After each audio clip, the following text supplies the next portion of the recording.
Si au début des années 70, on l'apercevait rarement en Bretagne, ces derniers temps, il fait beaucoup parler de lui. Le sanglier, il faut être réactif quand vous avez des animaux présents, parce que c'est un nomade, le sanglier. Le sanglier, c'est malin, très malin. En 50 ans, sa population a été multipliée par 20 dans l'Hexagone. Alors du statut d'animal sauvage qui fascine, il est désormais passé à une espèce nuisible en raison des dégâts qu'il provoque. Alors, comment réguler le sanglier? C'est la question du jour. Forêt de la Corbière, près de Rennes, une quarantaine de fusils se sont donné rendez-vous pour chasser le sanglier. La chasse qui reste le principal levier pour réguler les populations en raison de la disparition de ses prédateurs naturels, le loup et le lynx. On a 3 meutes qui chassent simultanément dans la forêt, histoire que vous ayez tous de la musique à un moment ou à un autre dans la journée. Et parole de chasseur, l'animal n'est pas une proie facile. Il sait se réfugier où il y a des habitations, par exemple, il sait qu'il va être tranquille, il connaît des zones de rechuve où il sait qu'il n'est pas dérangé du tout. Sur le bord des 4 voies, par exemple. Le sanglier, il faut être réactif quand vous avez des animaux présents, parce que c'est un nomade, le sanglier. Aujourd'hui, il est là, demain, il peut être à 2 km, 3 km ailleurs. Un sanglier qui ne se limite donc plus aux châtaignes et aux glands, désormais il s'attaque aux cultures, surtout le maïs, et les premières victimes, ce sont les agriculteurs.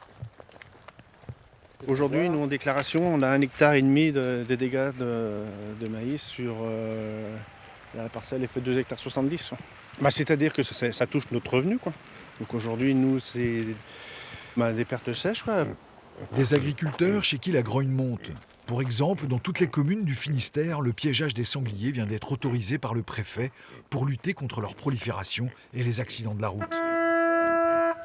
Du côté des chasseurs, l'équation n'est pas simple non plus. Pour eux, c'est avant tout un loisir et un sport, pas un métier, et ils paient pour le pratiquer. C'est un coût quand même de tuer un sanglier parce que c'est un bracelet. Un bracelet qui coûte 40 €. Donc à chaque sanglier prélevé, on paye 40 € à la fédération pour payer les fameux dégâts des agriculteurs. En Ille-et-Vilaine, ces indemnités auprès des agriculteurs sont passées de 70 000 € il y a 20 ans à 800 000 € aujourd'hui. De quoi inquiéter la fédération qui souhaiterait harmoniser les pratiques de chasse pour être plus efficace. Ici, on est sur des territoires à la fois privés, communaux sur l'extérieur et qui appartiennent ici à une collectivité. Donc, si chacun des détenteurs différents exerce une pression régulière sur l'animal, c'est-à-dire chasse régulièrement, ça va perturber les animaux. L'autre solution qui serait peut-être idéale, c'est de temps en temps de chasser l'ensemble des territoires en même temps le même jour. Ça permettrait probablement un plus gros prélèvement.